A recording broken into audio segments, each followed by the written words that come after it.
वर्तमान समय में जो समाज की कुरीतियां हैं, आज लाखों रुपए शादी में क्यों बर्बाद हो जाते हैं। मुझे तो आश्चर्य तब होता है कि जब बड़े बड़े मंच पर शादी की बड़ी स्क्रीन लगाई जाती है और बाहर से बुला करके महिलाओं को नचाया जाता है और फिर वो बोतलों पर पैसा हमारा जाता। मुझे खुद को शर्मिंदगी महसूस होती, क्या हमारा समाज था। अरे जो राम का समाज, जिस कुल में राम पैदा हुए, जिस कुल में कृष्ण पैदा हुए, बुद्ध महावीर जैसे तपस्वी जिस कुल में पैदा हुए, दुर्भाग्य वो समाज का कि आज वो शराब की बोतलों के पीछे नाच रहा है। शर्म आनी चाहिए हम सब लोगों को। हमें संकल्प करना होगा, हमें संकल्प करने की महती आवश्यकता है कि एक तो पूरी दुनिया राम का 2500 करोड़ रुपए का मंदिर बनाई जा रही है और आज राम के वंशज जो राठौड़ वंश, चंद्रवंशी, शौर्यवंशी जो लोग इस प्रकार शराबों पर नाच रहे हैं, ये हमें शोभा नहीं देता।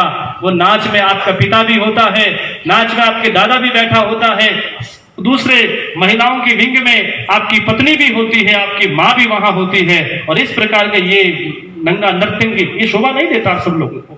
ये मेरा व्यक्तिगत मानना ऐसा है।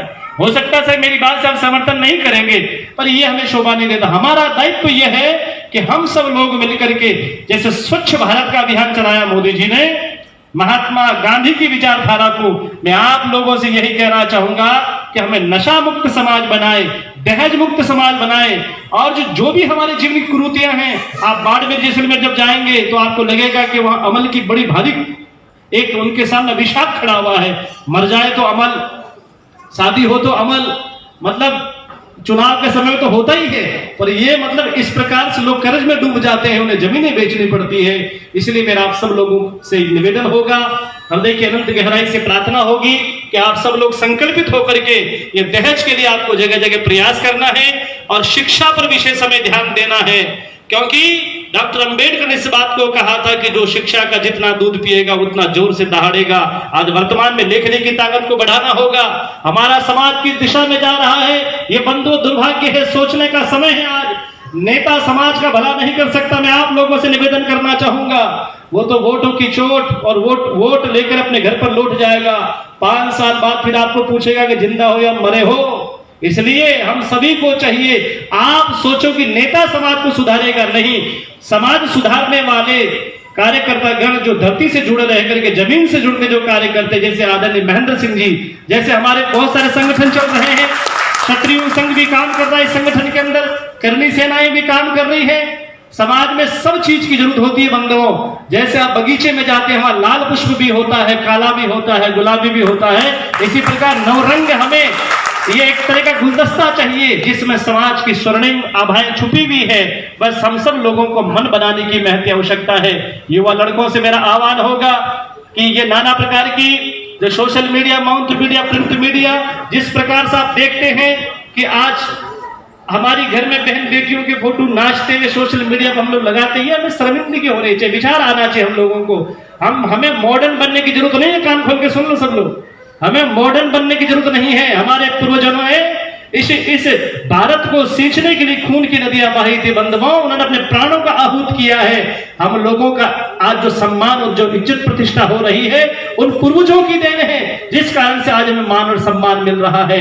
इसलिए हम हमारी संस्कृति को बचा के रखें, हमारे संस्कारों को बचा के रखें और अपनी अस्मिता पर हमें गर्व होना चाहिए। क्योंकि कबीर का सिद्धांत है कि स्टेचू उन्हीं का लगता है चौराहे पर जिन्होंने राष्ट्र समाज के लिए कायम आए हो। आज महाराणा का स्टेचू जगह जगह देखा होगा आपने, दुर्गादास राठौड़ का स्टेचू गांव गांव ढानी ढानी पर देखा होगा। पार्लियामेंट में भी यहाँ स्टेचू लगे उन महापुरुषों के, क्योंकि राष्ट्र को बनाने में एकता उनका बहुत बड़ा योगदान रहा। आज वर्तमान का समय विचित्र है, आपको तोड़ने का काम किया जा रहा है, आपके इतिहास की चोरी की जा रही है, पता नहीं क्या क्या कुठाराघात आपके साथ में हो रहा है, पर आप तो इतने ढीले होकर के बैठे हो कि आपको कोई लेना देना नहीं। आप सोचते हो मेरी नौकरी है, मेरे बच्चे अच्छे स्कूल में पढ़ रहे हैं, बस मेरा अपना जीवन चला जाएगा। नहीं, हमें ऐसा नहीं सोचना है, हमें सबके लिए सोचना है। क्षत्रिय का मतलब यही है, पहले अपने भाई की सोचो, फिर हमें पड़ोस की पंचायती करनी चाहिए। मेरा आप लोगों से निवेदन होगा, भाई भाई एक बन के रहे, आपकी ताकत संगठन गड़े चलो, सुपंथ पर बड़े चलो, भला हो जिसमें समाज का वो काम सब किए चलो। जहां समाज की बात आती है वहां आप लोगों को एक होना चाहिए। और वेद कहता है संगच्छध्वम संग बदध्वम संगे मनांसी को जानताम, हम साथ साथ रहें, साथ साथ चलें, और जब कोई संकट की घड़ी आए तो हम एक होकर के उसका मुकाबला करें। यही वास्तव में क्षत्रिय का लक्षण है। आज वर्तमान का समय, मैंने कहा ना, तलवारों का युग नहीं है। आज वर्तमान का समय है कि हमें हमारी बुराई से लड़ना होगा। और ये भी एक बहुत बड़ी बुराई है जो हम एक बेटी को पिता बड़ा करके पढ़ा लिखा करके उसे योग्य बनाता है, और एक दूसरा पक्ष करोड़ों रुपए उसे मांगने की भिकमंगापन कहे या भिखारीपन कहे, ये भी मुझे बड़ी शर्मिंदगी महसूस होती है। बंधुओं, ये शब्द का प्रयोग भी नहीं करना चाहिए, परंतु क्या करें, मजबूरी ऐसी हो जाती है कि पिता को सब कुछ बेच करके दांव पर लगाना पड़ता है।